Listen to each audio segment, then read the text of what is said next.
today.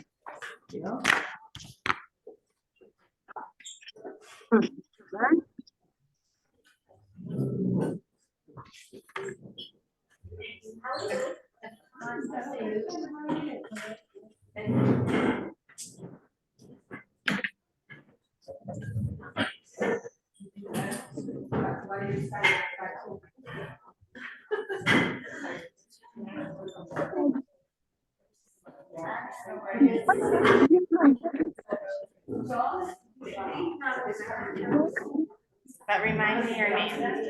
Betty. Ellie.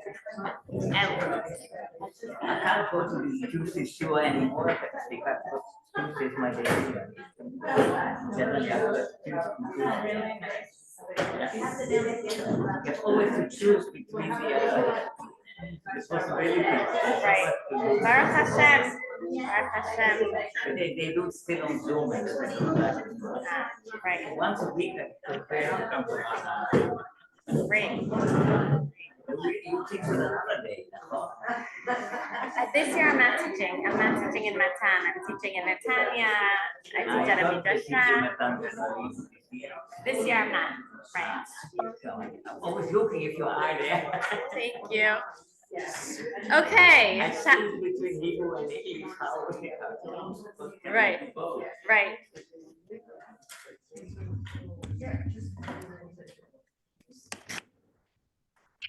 Okay.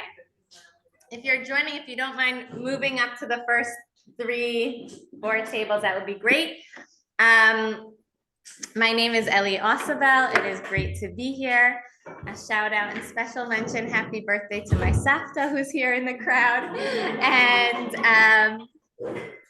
that's my privilege as a speaker. I get to embarrass whoever I want. And I'm really excited to learn with everybody here today.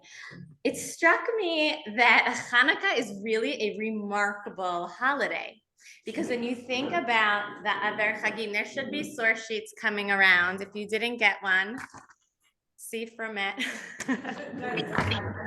You're out. If you didn't get one, look around. They should be floating somewhere. Hanukkah is remarkable because when you think about all the other Chagim, okay, think about Pesach, for example. We have, this person only eats handmade matzah, and this person only eats machine-made matzah, and this person will only have shmura, and this person will only have shmura of even the farfel and the matzah meal. Everything has to be shmura. And this one's gebrachs, and this one, right? Sukkos. You have, the person that orders the mahadrin, the standard level dalin minim, the mahadrin level dalin minim. Then you have the guy who's there with his, what do you call it? Thank you, magnifying glass, looking at the esrog.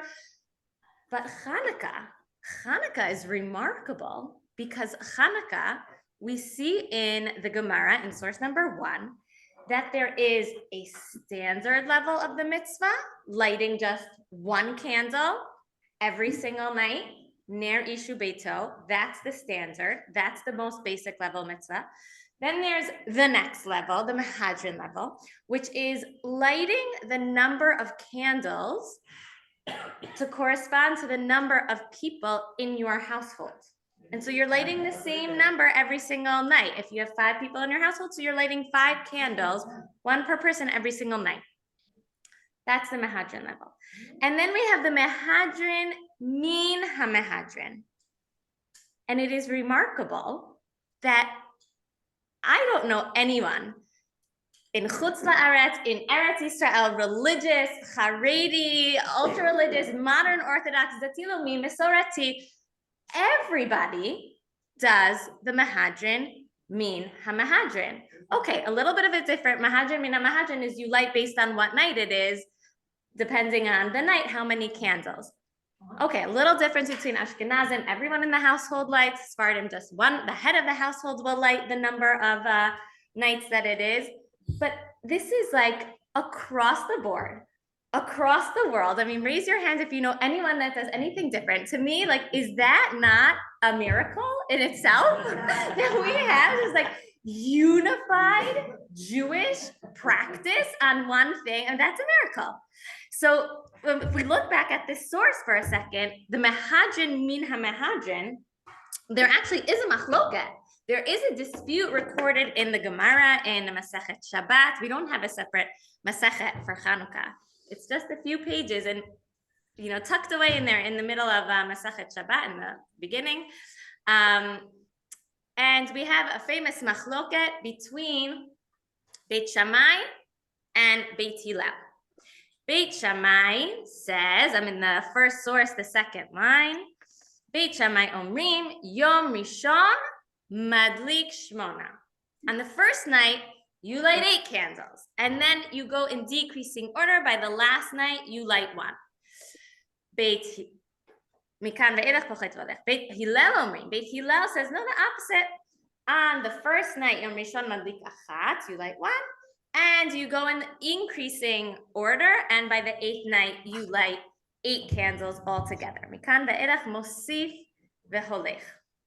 Now, we have to just realize that when we say Beit Shammai and Beit Hillel, we are not talking about the individual Hillel and Shammai. Hillel and Shammai lived about 100 years before Churban Beit Sheni, the destruction of the Second Temple. They themselves, as individuals, they didn't have many disputes between them. I think there's something like 3 disputes recorded in the Gemara between the individual Hillel and Shammai. But both Hillel and Shammai were 2 huge Torah giants, and they each established their own yeshiva, their own Beit Midrash. They had hundreds of students. And in those generations that followed after them, that's where we get this notion of Beit Shammai, right? The yeshiva, the Beis Medrash of Shammai, and Beit Hillel. And this is really the first time that we see like the proliferation, the serial arguments that we see, dozens upon dozens upon dozens of arguments between Beit Shammai and Beit Hillel. Until now, at least, as we know from the first Mishnah in Pirkei Avot, which says, Moshe kibel Torah misinai u'misara liYoshua v'Yoshua lizkinim l'nevi'im nevi'im saru l'anshei Knesset Hagdola. It really sounds like the Mesorah is passed down, in its entirety from one person to another person, or to like a body, a rabbinic body or Beit Din. So you have Yehoshua, his Beit Din would make a ruling, and whatever they ruled, that's what everybody did. And the Nevi'im, okay, so their rabbinic body, they made a ruling, and that's what everybody did. And the same with Ezra and his Beit Din, which we call the Anshe Knesset Hagdola. You didn't have so many disputes in that time period. But in those years leading up to Churban Beit Sheni, when we have the development of Beit Shammai and Beit Hillel, that's really where we start to see this proliferation of machloket. And I heard from, I have to remember his name now, Rabbi Dr. Popko, Elchanan Popko. I cheated, I found it on my sheet. So remembering has nothing to do with age, you see, like we're all in it together. He notes, he comments, it's just so interesting that what we're seeing is, up until that time period leading up to Beit Sheni is a time period that is marred with like all the fractures and infighting and machloket between Bnei Israel themselves, politically and religiously. We have different factions coming out in this time period, the Prushim and the Tzdukim, the Pharisees and the Sadducees. So that is the fact, like the reality within the Jewish people itself, that we are splitting and splintering into so many different groups and viewpoints and political factions. That's actually mirrored in the halachic literature, that also at that time we're seeing within the halachot that we're having a lot more machloket. And Beit Shammai and Beit Hillel, these 2 batei midrash, they really develop their own approaches to the world, their own ways of thinking. It's like today, like if I would say to you, oh, this rabbi, he's from, New York. He learns NYU by Rav Soloveitchik. So you have like a picture. And I say, oh, and that rabbi, he's, from Merkaz. He learns with Rav Kook. You have it. These are two different Batei Midrash, like different worldviews. And then if I say, oh, and that rabbi, he's from Panovich, from Bnei Brak, right? Like the yeshiva already, something about their worldview. So that's what it was like for them in the time of Beit Shammai and Beit Hillel. So we have this machloket. Do we between Beit Shammai and Beit Hillel? In the highest level of performing the mitzvah of Ner Chanukah, do we light 1 to 8, like Beit Hillel says, or do we light 8 to 1, like Beit Shammai says? And what are they really arguing about? So the Amoraim and the Gemara try and understand, like, what's the argument based on? What's the root of the argument? And there's 2 possibilities offered. One possibility, Chad Amar, I'm in the end of the third line of the first source. Okay, still on page 1. Chad Amar, Taima de Beit Shammai, Keneged Yamim Anichnasi. Beit Shammai's reasoning is that we light the candles based on, we start with 8 and we go down to 1. So based on how many days we have left. And Beit Hillel says, no. Taima de Beit Hillel, the reason for Beit Hillel, Keneged Yamim Hayotzim. We start with 1 corresponding to the number of days that have passed, that we have experienced, right? And then another explanation is offered for what's the reasoning behind this machloket. One says, Beit Shammai tries to find a precedent within halacha, within the Torah, where do we have something that increases in number or do we have something that decreases in number? And he takes a prototype of the korbanot that we offer on Chag Sukkot. Because Chag Sukkot also, if we think of Chag Sukkot plus Shmini Atzeret, it's also an 8-day holiday. And the korbanot for Sukkot in the Beit HaMikdash, they went in decreasing order. So this explanation says that's why Beit Shammai looked for a precedent. That was his precedent. Beit Hillel, however, says no. We have a general principle, ma'alim b'kodesh ve'ein moridin. We always want to be ascending in holiness.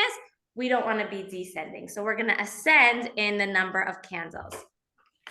So I want to kind of understand a little bit more the first explanation that's given in the Gemara, that Beit Shammai says we light based on the number of days left, and Beit Hillel says no, we light based on the number of days that have passed. Who cares? Why is this halachically significant? Like the second answer of the Parei Hachag, that makes us a little more like richer, like something to base it on. Okay, precedent. But like we light based on the days that are coming or the days that are going. I don't know, it doesn't seem like such a great explanation.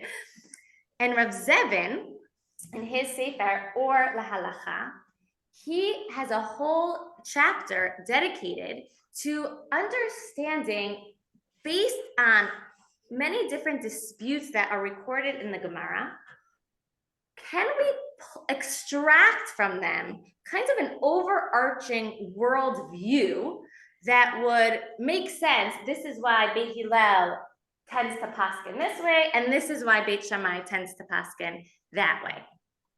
And he brings for us another machloket between Beit Shammai and Beit Hillel that can help us try and distill their general philosophy of the world.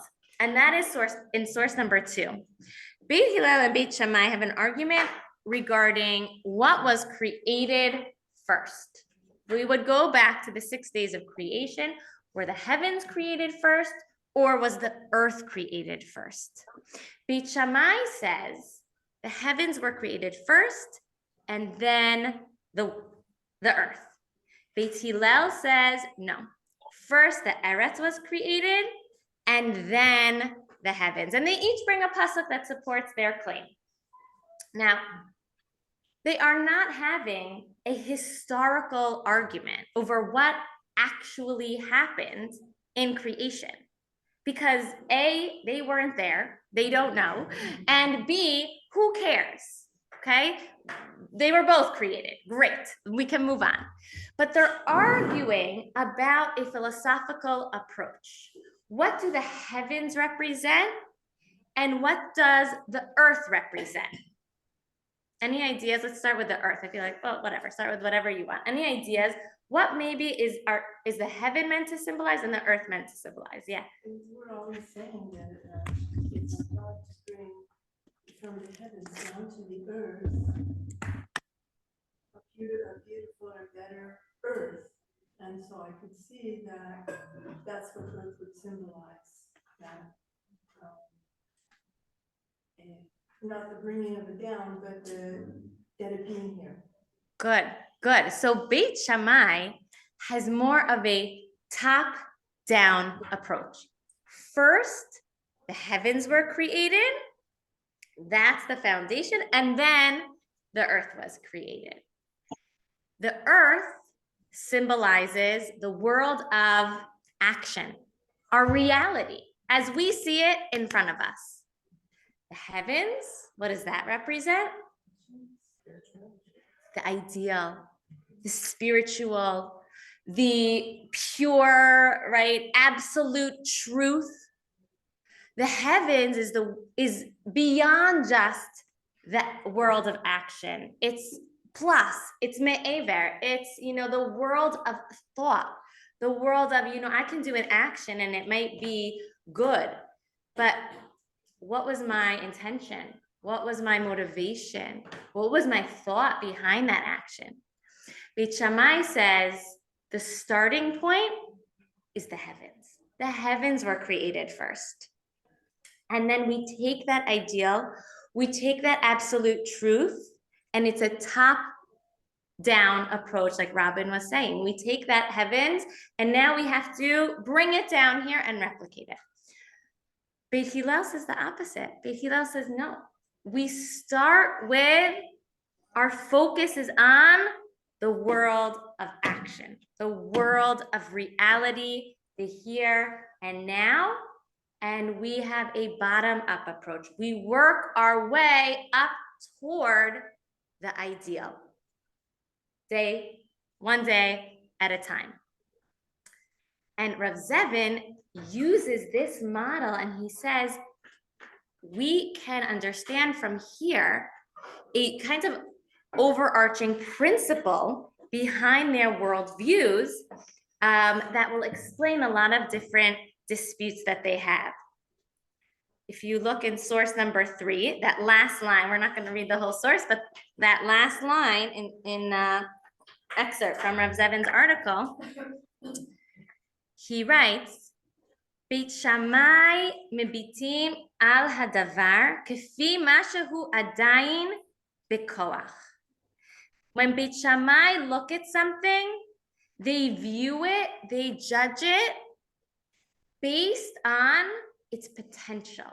They see the whole picture, not just what it is, what it appears before my eyes, but also what are the potential consequences from this act or from this thing? Like, what will it be down the line? Not just what is it right now in front of me. Ubeit Hillel mashkifim alav mibchinat yitziato lepoal. And Beit Hillel, however, doesn't think about, okay, what's the potential of this thing? What is it right now? How is it expressing itself in this concrete world? Is it good or is it bad? How would we translate going up if he's only concentrating on it now, like in this world, in this reality? Excellent, excellent. So if I don't get back to it by the end of this year, remind me. Okay, not that I have the answer for that. That's a big question, right? But hopefully that will come back to that point. So if we think about the Hanukkah Machloket, right? Beit Shammai is saying what? We start with 8. And we go down to 1. Why? Because my focus is on the potential. And at the beginning of the holiday, the potential for the miracle of the oil is the greatest. It's 8 days. And as we go day by day, the potential for that miracle is decreasing. But Hillel says, no, I don't look at the potential. I look at the before. I look at the reality, what it is in front of my eyes.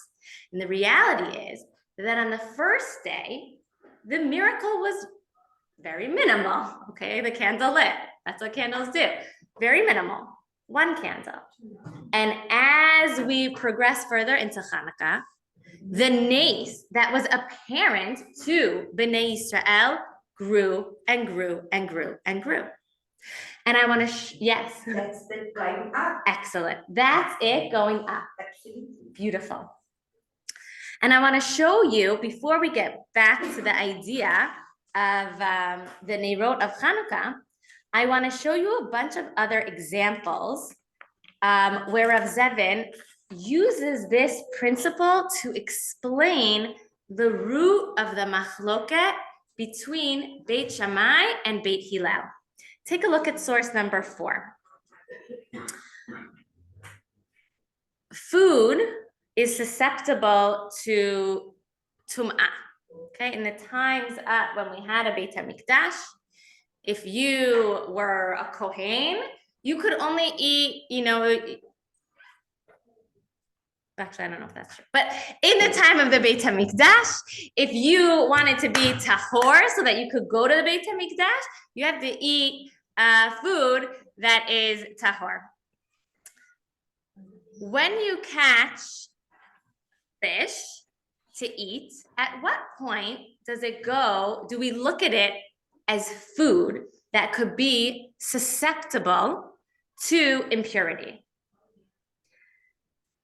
Beit Hillel says, well, let's start with Beit Shammai. Beit Shammai says the second that I trap that fish in the net, it's now considered food, and it's susceptible to tum'ah. If somebody tameh touches it, now that food, that fish becomes tameh. Beit Hillel says no.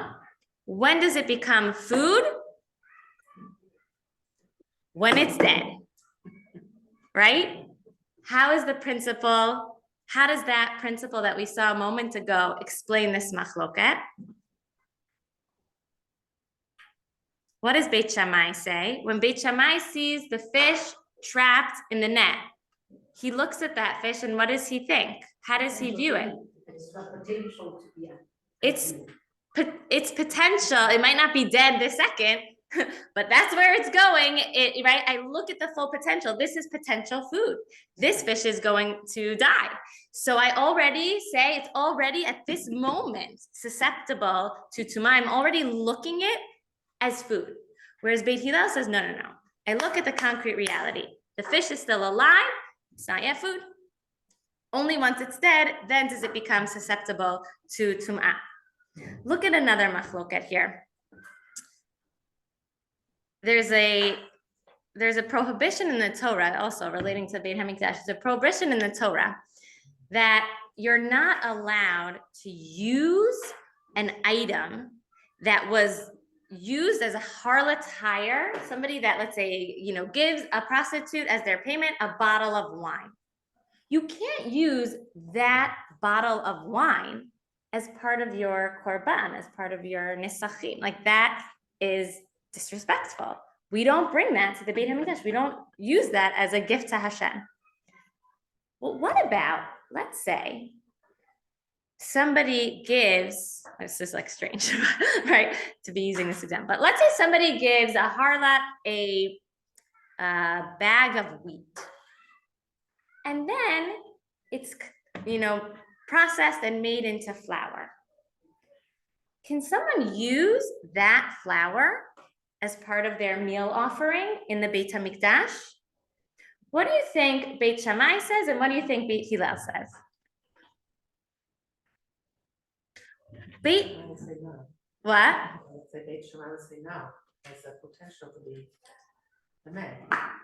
Started out originally from someone to man. Okay, good. So Beit Shammai does say no, but for a different reason.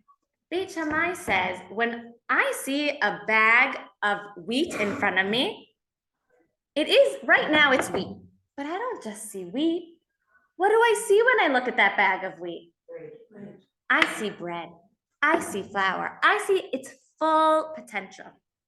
And so this bag of wheat, it doesn't matter if it's now wheat or it's now flour or it's now bread. It's all the same thing. It's that same harlot's hire, and that's asur to bring as part of the korban. You know what Beit Hillel says? Beit Hillel says no. You could bring that flour as part of your meal offering. Because when it was a bag of wheat, that's what was given to the harlot. It was wheat. Now, it's not wheat anymore. Bring the bread or bring the flour? Like, let's say, if like there's in the Beit HaMikdash, there's a korban mincha. So let's say you want to use that flour as part of the flour of the meal offering, the korban mincha. Beit Hillel says, this is no longer the same thing. It's not the same item that was given to the harlot. It's been changed. It's reality.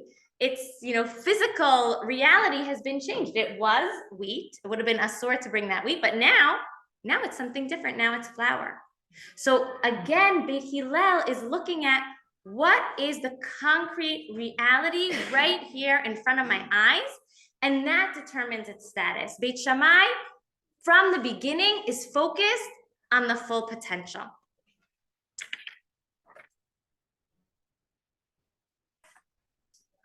How much time do we have? Let's see. Okay. Quickly, I want to do two examples from Shabbos, from Hilchos Shabbos. We know that on Shabbos we have to rest, our animals have to rest, our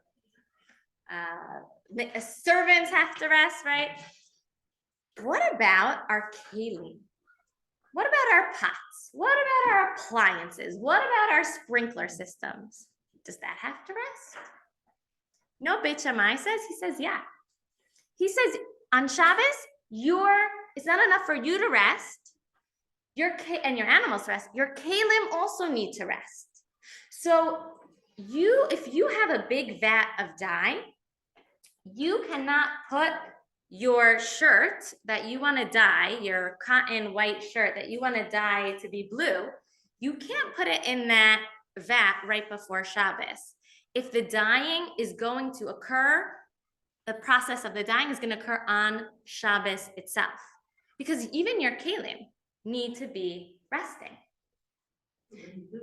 So on Shabbat, you buy a different kelim for Shabbat, and the kelim, the other kelim are what? Good. No. So what it means is, excellent question. You can still use your dishes, but what it means is anything that would be a violation of Shabbos. Dyeing something, okay, is one of the melachot. One of the 39 melachot, or trapping an animal, let's say, one of the 39 melachot, or watering your lawn, one of the 39 melachot.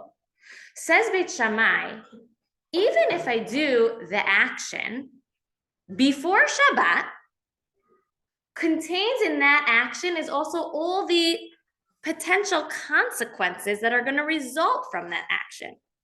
And so if I do an action right before Shabbat, where it's for sure the melacha is going to be accomplished on Shabbat, so it's asur for me to do that action, even though it's still Friday. Even though it's still Friday at 3 o'clock in the afternoon, if I put out that animal trap, and I know that there's no way that the animal's going to be, if there's not enough time for the animal to be trapped before Shabbos, most likely the animal's going to get trapped on Shabbos, and that's a melacha, that's one of the 39 melachot.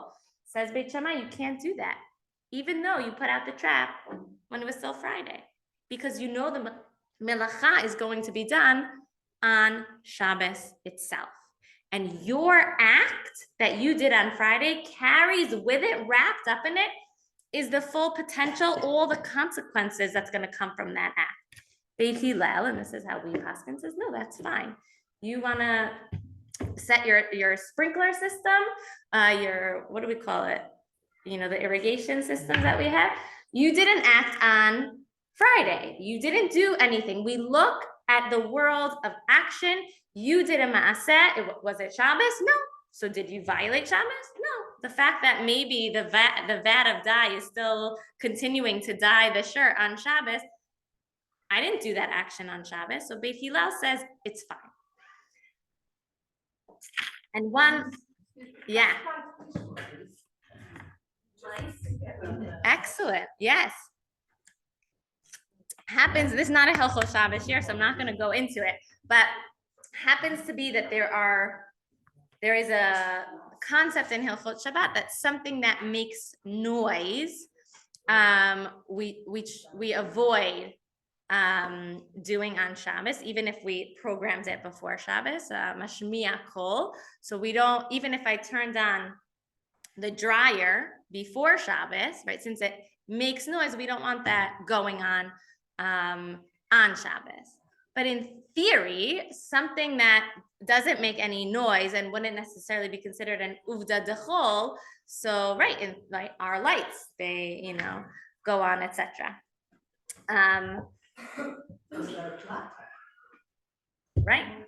Well, that's even worse because it's worse, more complicated, because it's got several shades of it. What? Perhaps, I don't want to get into it, but in terms of bishul, our food is already cooked. So we wouldn't be violating cooking, but the whole question with electricity, etc. Okay. And now,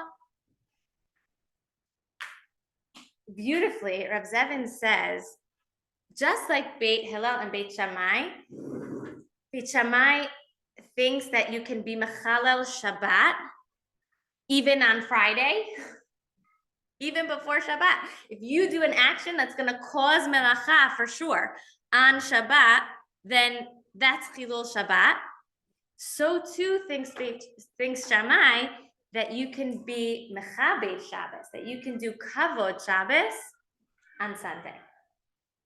And the Gemara in source number 7 tells an anecdote. And this is not with Beit Shammai and Beit Hillel, but with Shammai Hazaken and Hillel Hazaken themselves.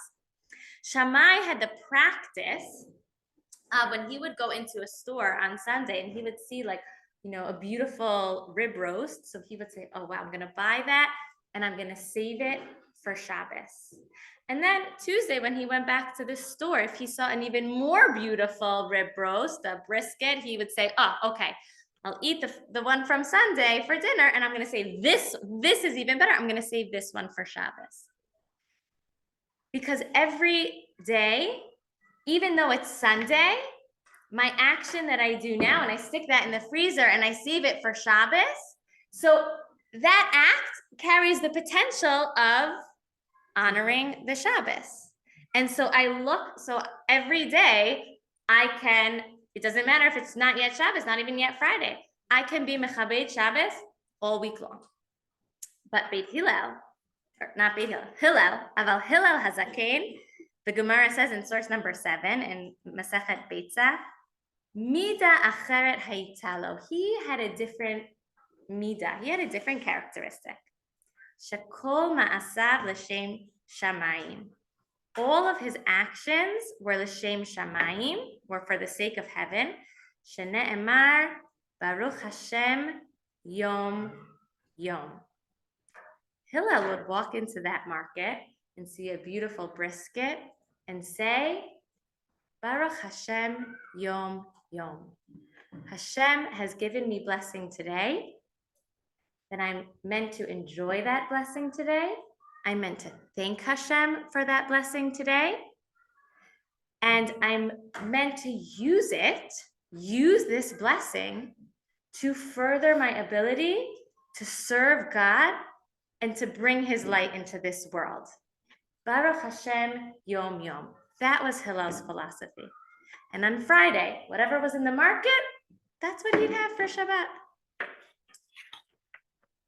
And so Hillel, again, is looking at not the full potential, but what is it right here in front of me today? And that's what my focus is on. And now we're going to do one final machloket that's going to tie us back to the Hanukkah lights. When we make the bracha at Havdalah over the candle, what is the bracha that we say? Borei me'orei ha'esh. But Shammai, or Beit Shammai rather, they said a different bracha, a similar one, but they said bara me'or ha'esh. Me'or versus me'orei. The light of the fire versus the lights in the plural of the fire. And the Gemara here in source number 8 says that even though there's also a difference in the language bara and borei, the real argument between them is whether you say ma'or in the singular, the light of the fire, or me'orei, the lights of the fire. Hillel looks at and says, well, there are multiple lights of fire. There's red and there's white, and Rashi says red, green, and white light. I don't know, today I would say like blue, red, white, right, whatever. There's multiple lights within a flame. And Beit Shammai says we just say the light of the fire. What's going on here? But they can't, Beit Shammai is colorblind, like he can't see that there are different colors sometimes within a flame. So the Gra explains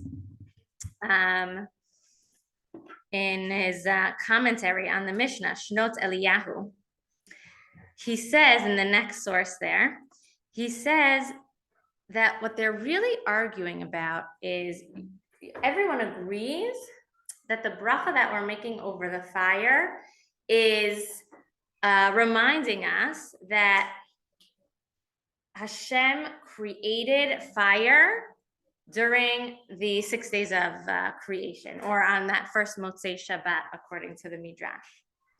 And Hashem kind of programmed into the world the physical laws of nature that enable fire to exist. And every time that we light a fire, it's because that coding was, coded into the fabric of the world during the time of creation. So that first fire that God created, the Gra, the Vilna Gaon calls that the Yesod Ha'esh. And he says, what are they really arguing about? When we light the fire at Havdalah and we make a bracha, are we focusing on the fire? Like, what are we thinking about? What are we meant to be making the bracha on? Are we meant to be thinking about and focusing on the fire that I just lit 1 minute ago right here? Or is that just meant to remind me that I'm really thinking about, that I'm really focusing on what? The original fire from creation that God lit. What does Beit Shammai say? The heavens were created first. I'm always looking at the ideal, the absolute truth, the perfect world, and then to bring that down here. Beit Shammai says, bara me'or ha'esh. I'm thinking back, I'm supposed to be focusing on and remembering that original fire. And in the original fire of Hashem, there was only one light. There was only one color. Because Hashem is echad. Hashem is all one pure, absolute source of truth and goodness. When we light a fire, in our fires, there could be multiple lights. Beit Hillel says, no, when we light a fire at Havdalah, we're meant to be thinking about and focusing on the fire that we add, the light that we create in this world. Even if it has multiple lights, even if it's not that one absolute, pure fire of the Yesod Ha'esh from Ma'aseh Bereshit, we focus on the world. The earth was created first. We focus on the reality, the world of action, where we can make our imprint. And so we focus on the bracha is on the light that I just lit, that I've just added to this world. And says, there's a beautiful source, the last source, I believe, on your page, I don't know what it's numbered, the Ner Aharon, source number 12. I think my father-in-law, who pointed out this source to me, is a contemporary of his who learned in yeshiva at KBY around the same time as him, and recently just published the Sefer. And he writes so beautifully, connecting it back to the idea of the Hanukkah candles. He says we can understand follow this same train of thought. Follow with me in the last source in the bolded words. Oh, I don't know if it's bolded for you, actually. Sorry. Okay, 1, 2, 3. The end of the third line after the 3 dots. Beit Hillel Sovrim. Beit Hillel thinks, shetzrichim levarech al haor, she'anu yotzrim bekochot hanefesh shelanu.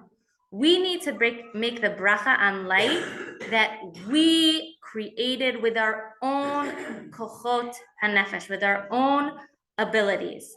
Kidei shenasig leor Hashem, right? That goes back to your question. To get to the ultimate light, to get back up to the heavens, we need to do our part. We need to light the fire, and from lighting the fire and increasing the light, like you mentioned before, that's how we're going to achieve the light of Hashem represented by the heavens. Al yidei yigiyah va'amelut ba'or shelanu she'anu yotzrim, through our own toil and our own efforts, creating the light that we can create. Through that, efshar lahasig l'ramah shel or Hashem. That's how we're going to achieve to reaching the light of Hashem.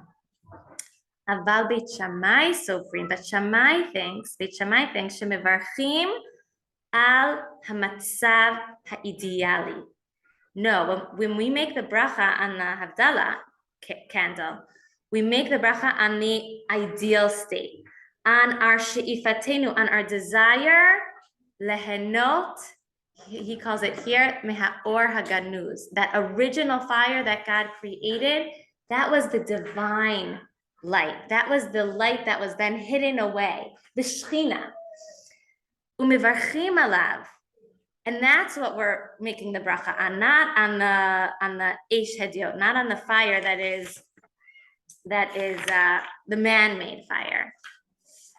And skip 2 lines and go to the next, the end of the third to last line.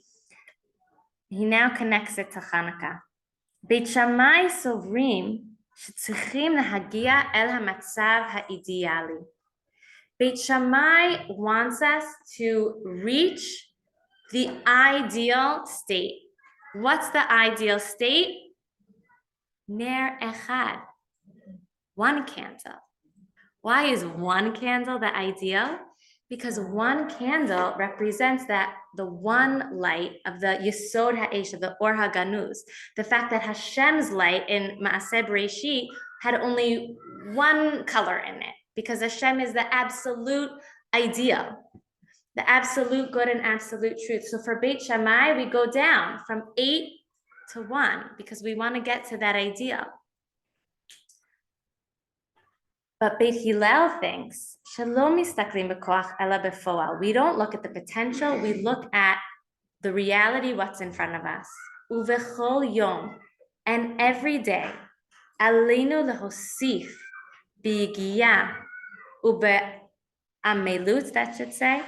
Every day we have to add with our own efforts, al yedei hakochot shalanu, through our own capabilities, umosifim odner ve'odner bechol yom vayom. Beit Hillel says, Baruch Hashem yom yom. Beit Hillel says, I'm not focused on that ideal, absolute, only 1 light, the Or of Hashem. I'm focused on today. I'm not looking back at the ideal light that was once in creation. I'm not looking back at the ideal that we had at Matan Torah. I'm not always looking back and saying, oh, how far have I fallen from that ideal world? No. Baruch Hashem Yom Yom. The earth was created first. I look at today and I say, today I can light one candle. Today I've gotten up and I've gone to a shiur and I've accomplished whatever I've accomplished today. And tomorrow I'm going to add one more candle. Tomorrow I can do a little bit more. Mosi v'holech. Every day I'm adding a little bit more and a little bit more and a little bit more of my own light that I can give to this world. And that is the approach of Beit Shammai. Sorry, thank you. I'm Beit Hillel. And I will end with a story. I heard Rav Weinberger from the Eish Kodesh Shul in New York say this story. There was once a tzaddik that came to an inn and he asked the owner, he went to sleep that night. The owner is Jewish, very, very excited to host this tzaddik. And the owner notices at night, he hears the tzaddik pacing around the room. And he's beside himself. Oh, he's not comfortable. He can't sleep. The next morning, he sees the tzaddik. Good morning. What was wrong? How come you didn't sleep well last night? So the tzaddik looks at him and says, is it possible that you once hosted another tzaddik at your inn? He thinks about it and he says, well, actually, when I was a child, my father, who owned the inn before me, he hosted, I remember, the great Jose of Lublin, one of the great Hasidic masters. And the tzaddik turns to him and says, and did he leave you a gift?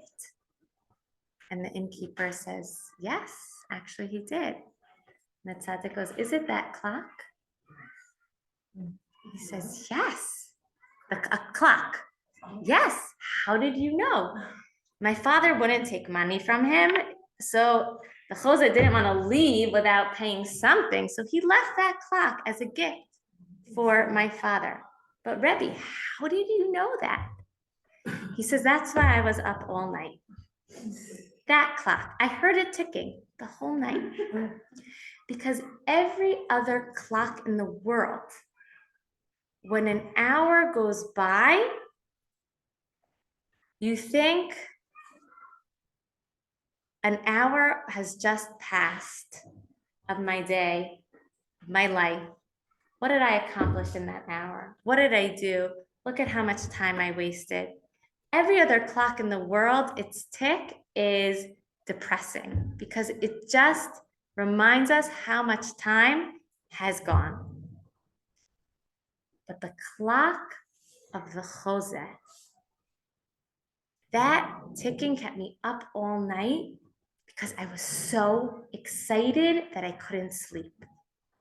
Because every minute that passed, every hour that passed, the Jose's clock is saying we're 1 hour closer to the Geula. That is Beit Shammai. Baruch Hashem Yom Yom. Sorry, thank you. Beit Hillel. Baruch Hashem Yom Yom. Every day I add a little bit more light. And even when we are immersed in so much darkness around us, we can light each candle and we can say, I'm adding the light that I can add to this world. And each day that I add light, we are one day closer, Be'ezrat Hashem, to the Geula. So today we follow Beit Hillel. And today we- And in the shiur, I will follow Beit Shammai. Beautiful. Chag Urim Sameach, everybody.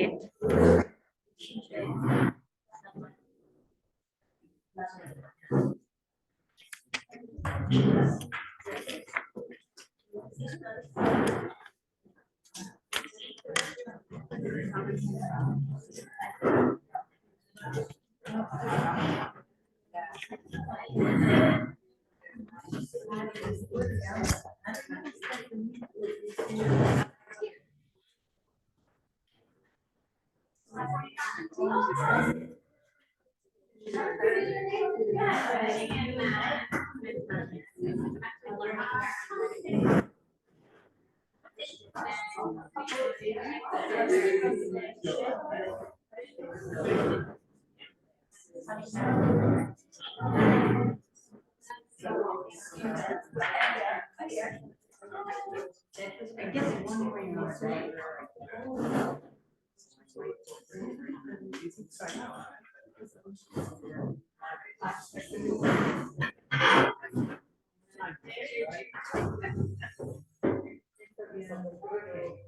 Right, but very interesting because I would sometimes say the opposite, like these nodding are like tough and hard, and we're like, we were expect the idea.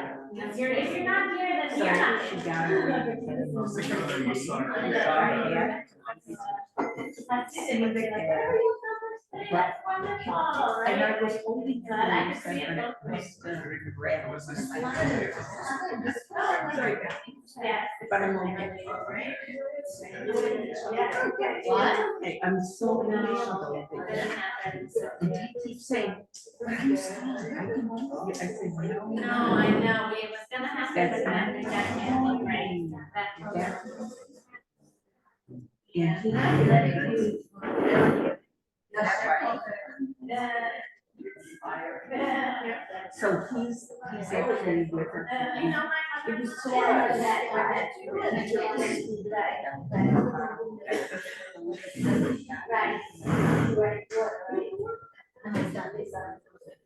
The big issue is for batteries and the light flashes and that way. Right here, learning. And it's Honestly, really and then I'm teaching And- hello and doing some other training programs. Here. So anyways, I took her back and then she said, "Oh, I couldn't watch it." I'm not teaching this direction in this house. Yeah. So they got me So for that's this program. you got it right. Yeah. Listen to that. Okay. No, but that's what she was saying today. Is this okay? Yeah, that time of Mashiach, I didn't want to. Is that okay?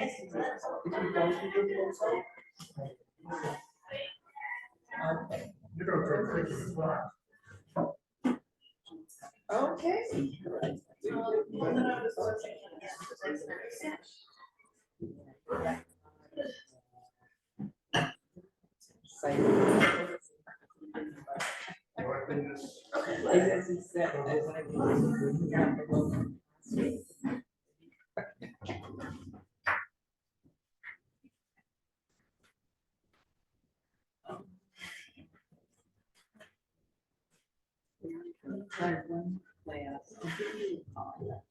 I'll probably bring Dad with me. Unless he decides. No, maybe we could just. We'll see what. Yeah, we'll see what's going on. Whether.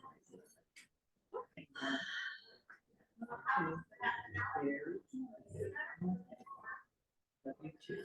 Sure. Bye-bye.